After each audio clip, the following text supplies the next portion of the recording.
اعوذ باللہ من الشیطان الرجیم بسم اللہ الرحمن الرحیم۔ سورۃ الاحقاف، پارہ نمبر 26، آیت نمبر 24 سے آج کا سبق ہے، رکوع نمبر 3۔ قوم عاد کا تذکرہ چل رہا ہے۔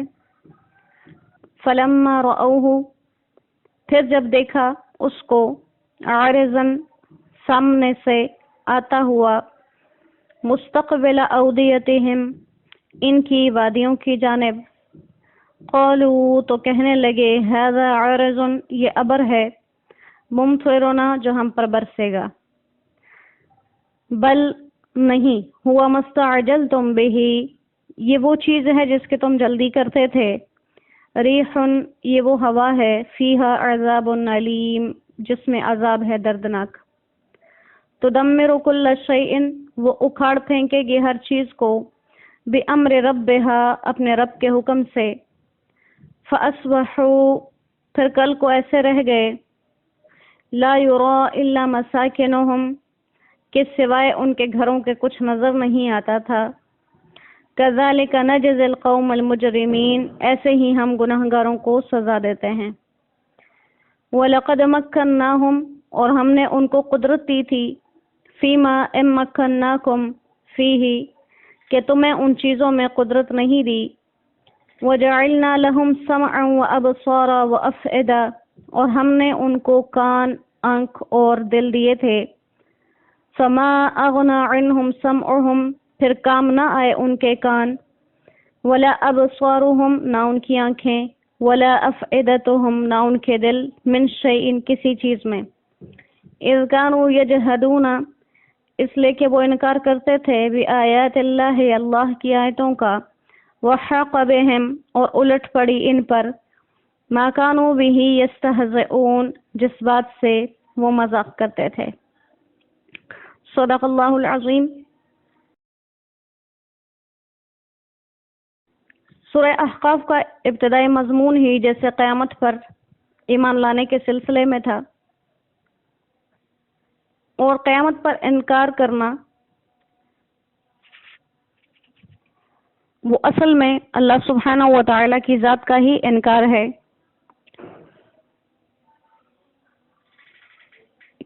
جو انسان اللہ کو رب مانے گا وہ یقیناً اس بات کو بھی حق مانے گا کہ اللہ جیسے پہلی دفعہ پیدا کرنے پر قادر ہے، وہ دوبارہ پیدا کرنے پر بھی قادر ہے۔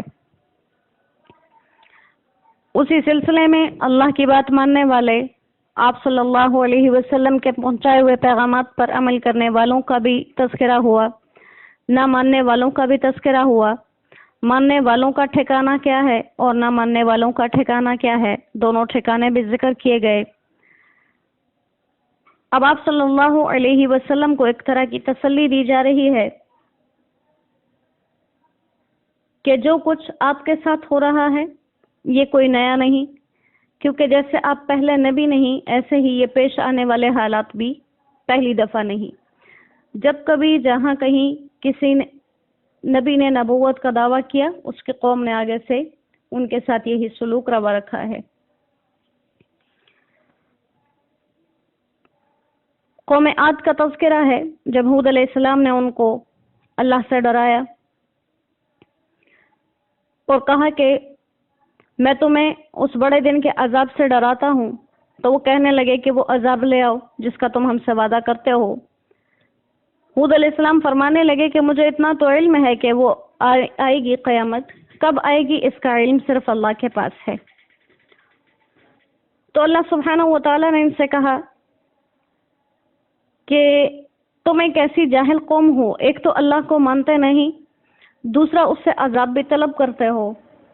اور اللہ سبحانہ و تعالیٰ کا ہمیشہ سے یہی دستور رہا نافرمانوں کے ساتھ کہ جہاں کہیں بھی نافرمان اللہ کی نافرمانی میں حد سے بڑھ جاتے ہیں تو پھر اللہ ان کی آنکھوں اور ان کے دلوں پر ایسی مہر لگا دیتے ہیں کہ وہ خود چل کے عذاب کی طرف جاتے ہیں، عذاب ان پہ آتا نہیں ہے۔ جیسے انہوں نے دیکھا سخت گرمی، بارشیں رکی ہوئی، بادل کو دیکھا کہ وادیوں کے سامنے آ رہا ہے، تو کہنے لگے کہ یہ تو بادل آ رہا ہے اور ہم پر بارش برسائے گا، لیکن یہ ایسا بادل نہیں تھا جو ان پر بارش برساتا، بلکہ یہ وہ تھا جس کی یہ جلدی کر رہے تھے کہ وہ عذاب لے آؤ۔ تو اللہ تعالیٰ نے اس بادل کے اندر ایک آندھی رکھی جس میں دردناک عذاب، اور اس آندھی کی اللہ نے یہ صفت بیان کی، ایک تو اس میں عذاب علیم دردناک عذاب ہے، دوسرا تدمر کل شیء، وہ ہر ایک چیز کو اکھاڑ کے پھینک دے گی، ایسا سخت وہ ہوا کا عذاب ہوگا کہ ان لوگوں کے اوپر مسلسل چلتا رہے گا، ہر چیز اپنی جگہ سے ختم ہو جائے گی، اور یہ سب اس ہوا کا یا اس طوفان کا کمال نہیں ہوگا، بِأَمْرِ رَبِّهَا، وہ حکم اپنے رب کا ہی مانیں گے۔ اور کل یعنی جب یہ عذاب تھم جائے گا تو پھر کیا نظر آئے گا؟ یہ ان کے گھر اور یہ عالی شان ٹھکانے اور یہ ان کے بڑے وجود، یہ کچھ نہیں نظر آئیں گے سوائے الا مساکنہم، ان گھروں کے نشانات کے جو انہوں نے بنائے تھے، انسان زندہ نظر نہیں آئیں گے، یہ سب کے سب اپنی جگہوں سے۔ اور کہتے ہیں وہ آندھی ایسی شدید تھی کہ انسانوں کو جانوروں تک کے اٹھا کے ایک جگہ سے دوسری جگہ پٹخ دیتی، اور سوائے کچھ مکانات کے اور کچھ چیز بھی جو تھی وہاں موجود وہ نظر نہیں آئی۔ اللہ فرماتے ہیں کذالک نجزی القوم المجرمین، گناہگاروں کو ہم ایسے ہی سزا دیا کرتے ہیں۔ تو یہ ہر امت کے لیے ایک پیغام دیا کہ ان کے نبی آتے رہے، وہ جو نہ مانتے رہے ان پہ عذاب آتے رہے۔ اسی طرح آپ صلی اللہ علیہ وسلم کی امت کو یہ پیغام دیا گیا آپ کے سامنے کہ جو نبی تمہارے پاس پیغام لایا ہے اگر اس کو نہیں مانو گے تو ویسے ہی عذاب تم پر آئیں گے، اور باوجود اس کے وَلَقَدْ مَكَّنَّاهُمْ فِي مَا إِن مَّكَّنَّاكُمْ فِيهِ، ان کو ہم نے اتنی قدرت اور طاقت دے رکھی تھی جو ابھی تمہیں ملی بھی نہیں۔ اور یہ بات قرآن کریم میں بار بار کہی جا رہی ہے، کفار کو مخاطب کر کے اللہ سبحانہ و تعالیٰ بار بار فرما رہے ہیں کہ پچھلی جو قومیں گزری ہیں، جو عاد کی، جو سمود کی، جو پچھلی فرعون کی قوم گزری، ساری جتنی قومیں گزری ہیں وہ ڈیل ڈول میں، طاقت میں، مال اسباب میں، بادشاہی میں، ہر حوالے سے وہ تم سے بہت بڑھ کر تھے، اور اس کے باوجود اگر ہم نے ان کو ہلاک کر دیا تو تم تو ان کے 10ویں حصے تک کے بھی برابر نہیں ہو، تو تم کیا کرو گے؟ پھر اللہ سبحانہ و تعالیٰ فرماتے ہیں کہ باوجود ان کے کہ ہم نے ان کو کان دیے، آنکھیں دی، دل دیے، لیکن اس کے باوجود وہ اللہ کا انکار کرتے رہے، تو نہ ان کے کان ان کے کام آئے، نہ ان کی آنکھیں ان کے کام آئیں، نہ ان کے دل ان کے کام آئے۔ اور یہاں پر ان تینوں چیزوں کا ذکر اس لیے کیا ہے کہ انسان کے لیے ہدایت قبول کرنے کے یہ راستے اللہ نے رکھے ہیں کہ وہ یا سن کر یا دیکھ کر یا اپنے دل کے اندر اندازہ لگا کر حق کو اور باطل کو الگ الگ کر سکتا ہے۔ اور حقیقتاً اللہ نے اسی کان کو کان کہا ہے جو اس کی اطاعت کے لیے سنے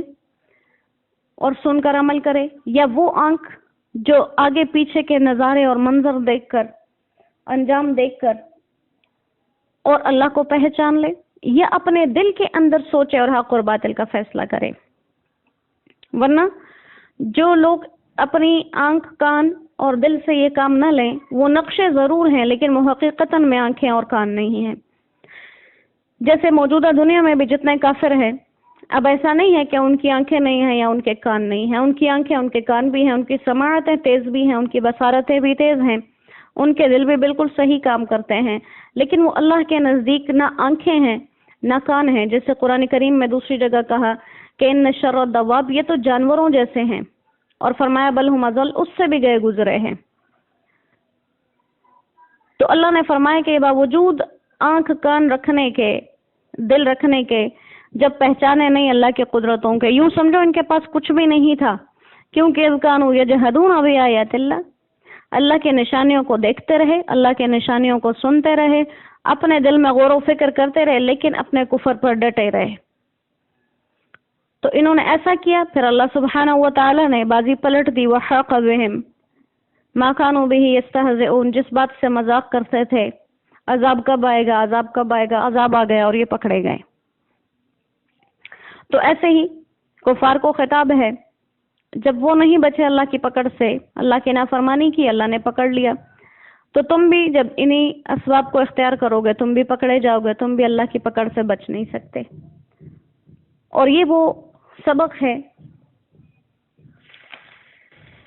کہ جو صرف کفار کے لیے نہیں ہے، یہ تا قیامت ہر اس انسان کے لیے ہے جس کے پاس محمد مصطفیٰ صلی اللہ علیہ وسلم کا پیغام آ گیا۔ جیسے آپ صلی اللہ علیہ وسلم نے ایک جگہ حدیث مبارکہ میں فرمایا کہ جس تک میری نبوت کی خبر پہنچ گئی، گویا اس پر میری اطاعت اب لازم ہے، اس کو میری اطاعت کے بغیر چارہ کار نہیں ہے۔ تو اس وقت تو دنیا کے کونے کونے میں اللہ سبحانہ و تعالیٰ نے یہ پیغام حق پہنچا دیا، جیسے آپ صلی اللہ علیہ وسلم نے اپنی بیٹی کو تسلی دی تھی کہ تمہارے بابا کا یہ پاکیزہ کلمہ ہر کچے پکے گھر میں، ہر چھوٹی بڑی بستی میں داخل ہوگا۔ اللہ سبحانہ و تعالیٰ نے وہ دور پہنچا دیا کہ ہر جگہ یہ پیغامات پہنچ گئے۔ اب اس کے باوجود اگر لوگ اپنی مرضی کا طرز زندگی اختیار کرتے ہیں، ان سے پوچھ ہوگی، کیونکہ جس کلمے کا ہم نے اقرار کر لیا اس کے بعد ہم اپنی مرضی کے نہیں رہتے، اس کے بعد ہم اللہ کے اور اس کے نبی صلی اللہ علیہ وسلم کے